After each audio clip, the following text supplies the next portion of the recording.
Today is the first day of autumn and I am exactly where I need to be. It still looks green behind me, but on my drive here to Denver, I went through the mountains and the higher elevations and saw the trees that were much further along into their fall change. And I thought about what it means to really savor the season. I had to admit to myself that I have not been savoring recently. It's been a year and a half since my husband died, and I've been living with so much grief and so much pain that I haven't even realized all of the things that I've been doing to avoid it. I think I've been trying to outrun grief, or if I can't outrun it, to sleep through it.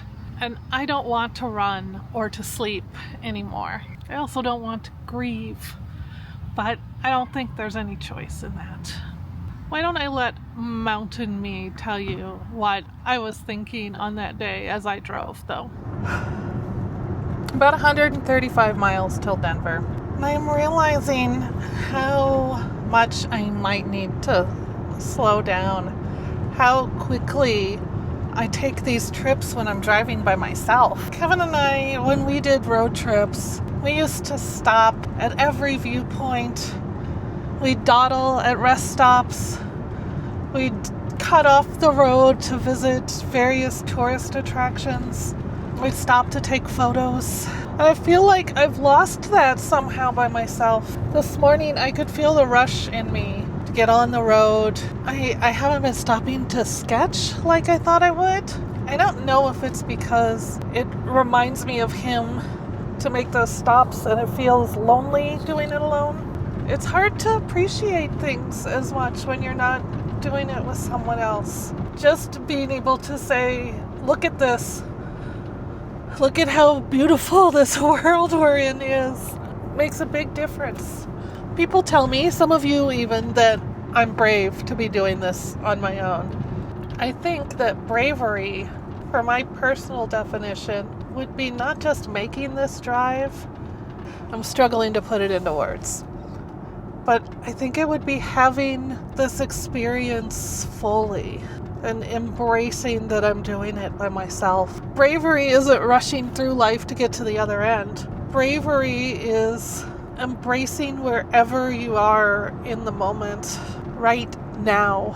Right now I'm alone on I-70, driving from Glenwood Springs to Denver, taking in this breathtaking scenery by myself. Pulled over to the scenic overlook. The first one I saw after I recorded that little bit of video in the car a minute ago. I'm just taking time to take a breath. As much as I love California and as much as I love the ocean, this is really the landscape that feeds my soul. Aside from losing Kevin, one of the hardest things I ever did in my life was moving away from Colorado. I'm looking forward to stopping here for a month, to just being here for a month. And I need to do more slowing down that is being aware, the living sort of slowing down instead of the retreating sort of slowing down, opening instead of closing. Perhaps that's what this trip this year can be about learning to be open wherever I am, really and truly slowing down and experiencing things on my own terms. Who knew that could be so hard?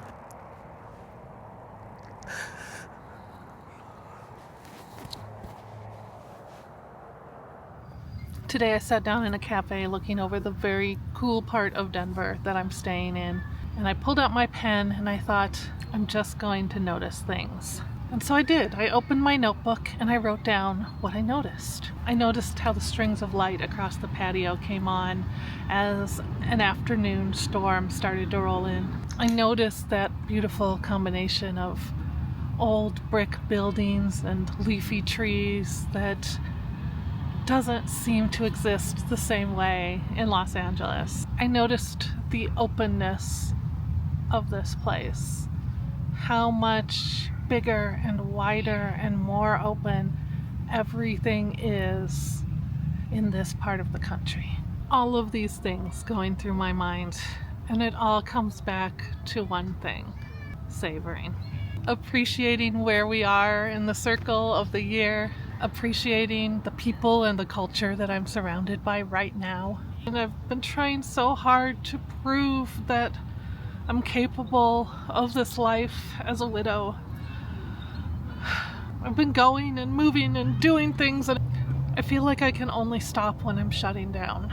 I'm trying to create memory after memory after memory after memory to cover up for the fact that all of those memories that are already there hurt.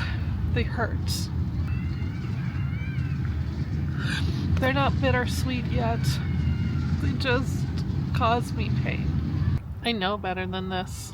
I know that the self-compassionate thing is to be present for whatever is here at any given time.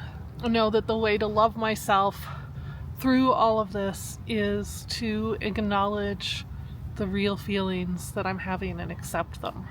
And I know that every single moment has its beauty as well as its pain.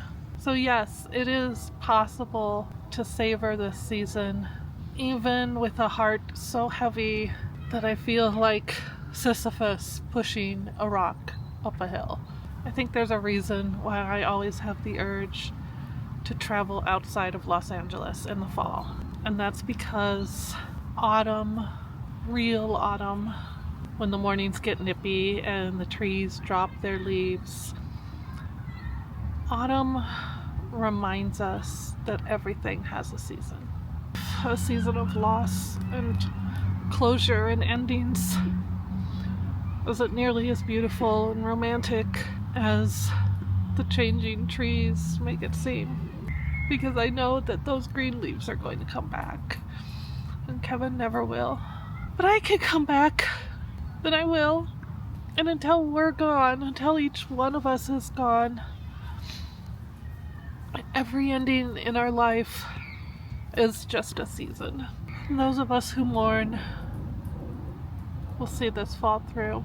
And until next time, I'm wishing you love and joy and all those good things. And I can't wait to talk to you again.